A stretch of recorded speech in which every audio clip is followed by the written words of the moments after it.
All right, let's go on now with these revelations from the book of Revelation. And we're in chapter 12 now, and we're involved in, as we saw in the last message, in these three signs that go from Revelation chapter 12 verse 1 all the way through Revelation 17. And in Revelation 12:1 we have this great sign, and it's this woman, and she's about to give birth. And as I said, it's the church. And some people try to tell you it's Jerusalem and other things. We're going to see it's the church. It has to be the church. We're going to let these things play out. This woman is the church as of a whole, and she's about to give birth. And Revelation 12:2 said, and she was with child, and she cried out, being in labor and in pain to give birth. So she's about to give birth. And what she's about to give birth to is, we're going to plainly see as this plays out, she's about to give birth to the pre-tribulation rapture. Those saints that are going to be caught up into heaven, they're going to come out of her and go into that life. As we've used so many times these verses in Matthew 7:14. And the gate is small, and the way is narrow that leads to life, and few are those who find it. This is the same thing as like a birth canal of a woman to give birth. And the gate is small, and the way is narrow, the birth canal, that leads to life, that gives to life. This woman's about to give birth in this pre-tribulation rapture of this child that's going to be caught up to heaven, as we see, and have that life of God in the Spirit. So the first great sign is the woman, and she's about to give birth. She hasn't given birth yet. Revelation 12:1 and 2, and the woman, this is just prior to the tribulation and the pre-tribulation rapture, as we're going to see. And then we're moving on now. We're in Revelation 12:3, and another sign appeared in heaven. So you had the first sign of the woman about to give birth. And then you have another sign appeared in heaven. And behold, a great red dragon, having 7 heads and 10 horns, and on his head were 7 crowns. So, this is Satan. The first one is the church, and this church about to give birth to this pre-tribulation rapture. And the second sign is Satan, clearly. And another sign appeared in heaven, behold, a great red dragon.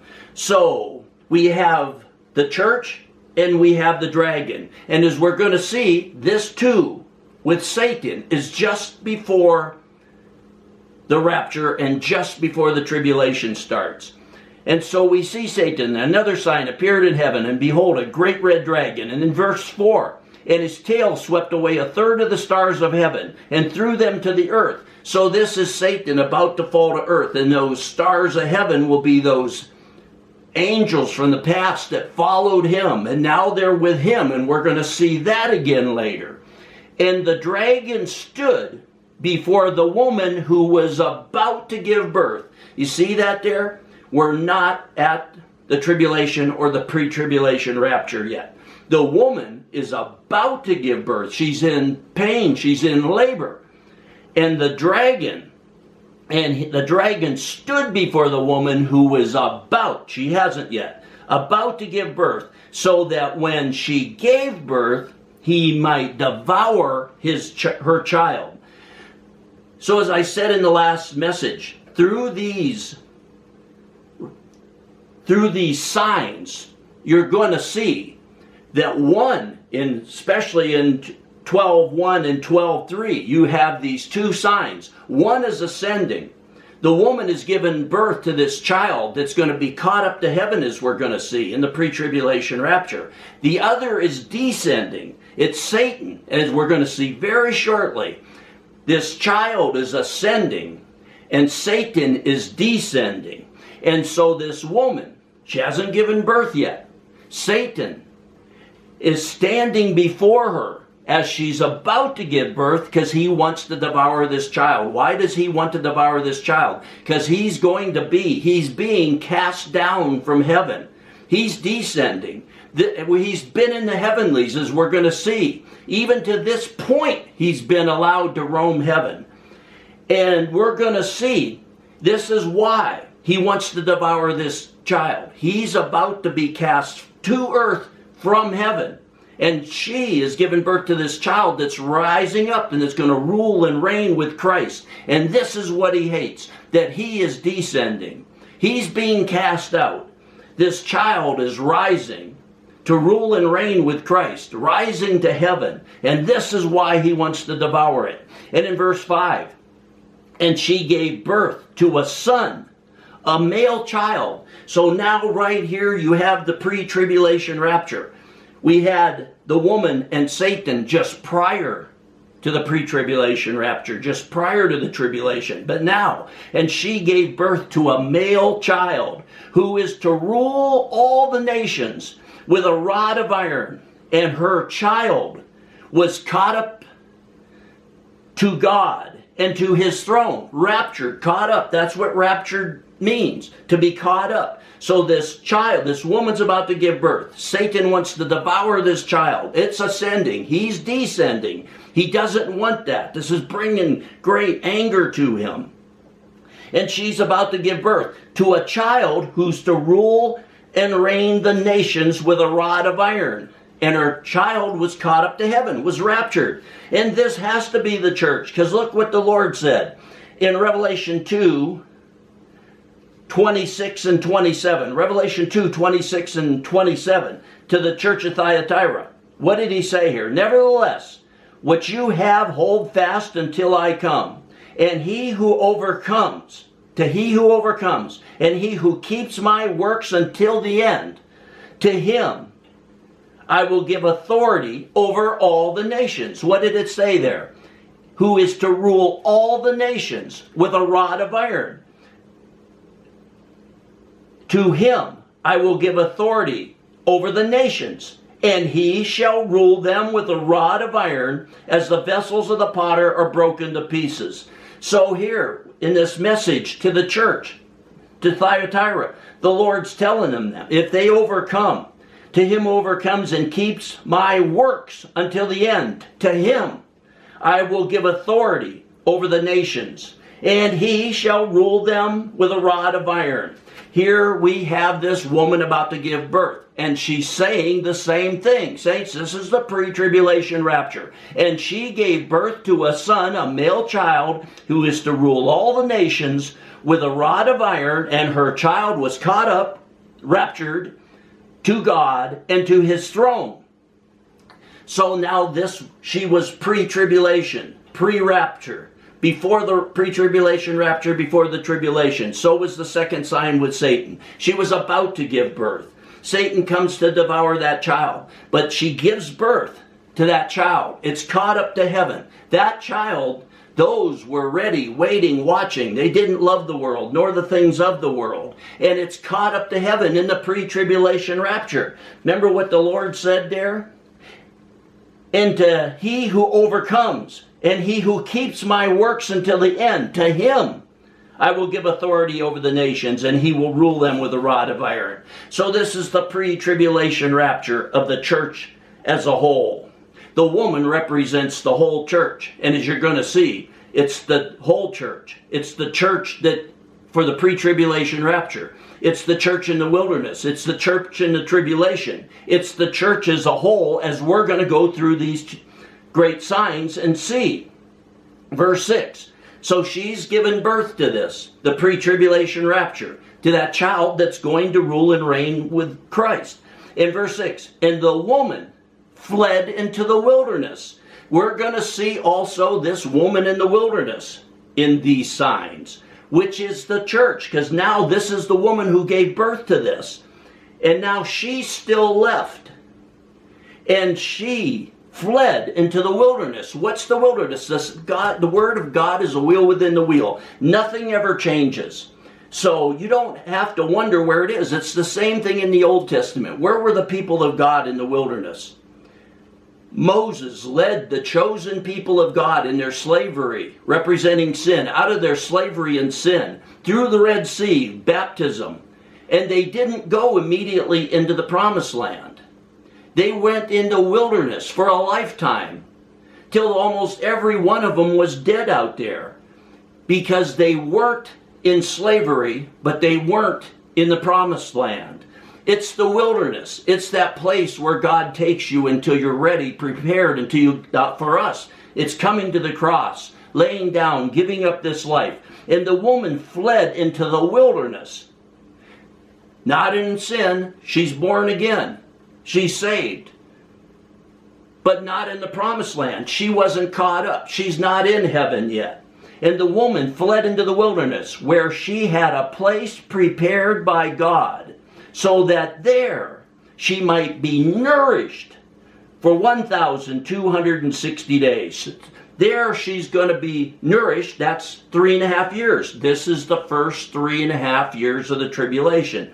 This is the Gentile church. Because right now, as a whole, generally, there's always the remnant, but Israel's rejecting Christ. She don't believe that he was the true Messiah. Their eyes are still blinded. This is generally the Gentiles. And this is the first 3.5 years of the tribulation. The ones that were ready, waiting, watching. That child that's going to rule and reign with him is caught up in heaven. And then the woman has this place in the wilderness. She's not in her sin, but she hasn't entered heaven yet, as the child did. And the woman fled into the wilderness, where she had a place prepared by God, so that there she might be nourished. It was like Laodicea. She wasn't ready. She wasn't dressed. She was blind. She was naked. And God said that she had to get ready. This is where this woman is going to be for the first 3.5 years. The Gentile church is going to be in the wilderness. They are Christians, but they weren't caught up with the child. And they are going to be out there, and they're going to be nourished by God, so that they can be prepared for the first 3.5 years of the tribulation, that they can get dressed and ready for the marriage supper. And they're going to get prepared, and they're going to be nourished by God. How? The latter-day rain is going to be poured out upon them. That living water from heaven is going to be poured out upon them. And they're going to receive that glory, that power, and they're going to be fed and nourished by God. And he has a place. It's still here on earth. They're not in heaven yet. But for the first 3.5 years, the church has got a place prepared by God where she's going to be nourished. That's what it plainly says. In verse 7. Because like I said, prior to that, there was before the tribulation with the woman. Before the pre-tribulation rapture. And Satan, this was him in verse 3, before the tribulation, before the pre-tribulation rapture. Because in verse 7, look what we have here. And there was, right away, it goes right into, this woman has given birth to this child that Satan wanted to devour. In verse 7, and there was war in heaven, Michael and his angels waging war with the dragon, and the dragon and his angels waged war. So now this woman has given birth. Satan wanted to devour it, but that child was caught up into heaven, and now Michael, the archangel, and his angels are waging war with the dragon and his angels. And the dragon and his angels, were not strong enough, and there was no longer, at the start of the tribulation is when this is, and there was no longer, and they were not strong enough, and there was no longer a place found for them in heaven. Up until this place, as we're going to see again, Satan is roaming heaven. He's accusing us before God. But at this point, Michael and his angels cast him out, have war with him and cast him out. Verse 9, and the dragon was thrown down, the serpent of old, who is called the devil and Satan, who deceives the whole world. He was thrown down to the earth, and his angels were thrown down with him. So right here, we see first, just prior to the pre-tribulation rapture and the tribulation. And then we quickly see, as this woman's given birth, Satan wants to devour that child, but she gives birth. It's caught up to heaven. Immediately, Michael and his angels wage war with Satan and his angels. And Satan and his angels are cast to earth. There's no longer a place found for them in heaven. And he was thrown down to the earth, and his angels with him. Verse 10. And I heard a loud voice in heaven saying, now the salvation and the power and the kingdom of our God and the authority of his Christ have come. For the accuser of the brethren has been thrown down, who accuses them before God day and night. So at this point, at the beginning of the tribulation, Satan is cast to earth. And he's cast to earth, and as we're going to see here, he's going to be very angry, and he's going to come by his power and his authority, set up the kingdom of the beast, which the antichrist will come out of. Because the child was ascending, he was descending, and he's mad. And he's cast down to earth, and he's angry. So now, cast down to earth, he's going to set up his kingdom, the kingdom of the beast, which the Antichrist will come out of, for people to worship him through the Antichrist. In verse 11, and they overcame him because of the blood of the Lamb and because of the word of their testimony. And they did not love their life even unto death. Who is they? Verse 10 again, for the accuser of our brethren has been thrown down. The saints, the Christians, who he accuses day and night before God. For the accuser of our brethren has been thrown down, who accuses them, who accuses the saints before God day and night. That's what he's been doing. I've had some Christians say, I didn't know Satan was in heaven. Yeah, up until the tribulation starts, he's in heaven. And all he's doing is bringing up everything you've done wrong. But as this child is caught up into heaven, God don't want Satan there and accusing them. They're in heaven. They're free of that. They're free of their sin. And he is cast out. He's cast down. And in verse 12, for this reason rejoice, O heavens, and you who dwell in them.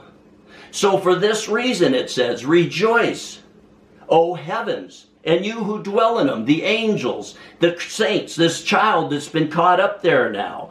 Rejoice, O heavens, and you who dwell in them. This child's now been caught up there. Woe to the earth and the sea. That's referring to the earth, Israel, not talking about the ground and water. Satan ain't coming down to harm ground and water. This is referring to the earth, Israel, and the sea, the Gentiles, because the devil has come down to you. The devil has now been cast down. Michael and his angels have cast him out because the devil has come down to you, having great wrath. Why is he so angry? Knowing that he only has a short time.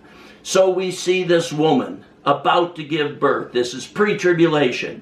Satan is waiting to devour her child. But the child is caught up into heaven, the pre-tribulation rapture. And there's no place in heaven for Satan while the saints in the pre-tribulation rapture are going to be there, because he would be accusing them day and night to God. They don't want that. You wouldn't want that. And he's cast down. And he's angry because now he has only a short time. And in the next message, we'll see. I don't know what some of these people are seeing. They try to say that the woman is Israel and the child was Christ being caught up to heaven. What? And then what's the 3.5 years? And as we're going to go on, we're going to see that's just impossible. This is the church. And as it's about to give birth to this child who's going to rule and reign with Christ. Why? Because they don't love the world nor the things of the world. They walk in the Spirit, not in the flesh. And they're caught up to rule and reign with Christ. And Satan is cast down. And he's angry because he only has a short time. And in the next message, we'll finish verse 12 and see what's happening. Because now we're in these two. We haven't come to the third sign. The third sign is in Revelation 15:1. These three signs cover everything from Revelation 12 through Revelation 17. Most people don't see that. And right next message, we'll see that this woman who's now fled into the wilderness, where she has a place prepared for her by God, that what's going to happen to her and what's going to happen to concerning Satan. Because right now, until we get to Revelation 15:1, we're in these first two signs. the woman who by now has given birth. So we got the woman left and Satan. And we'll finish concerning this woman who has fled into the wilderness in the next message.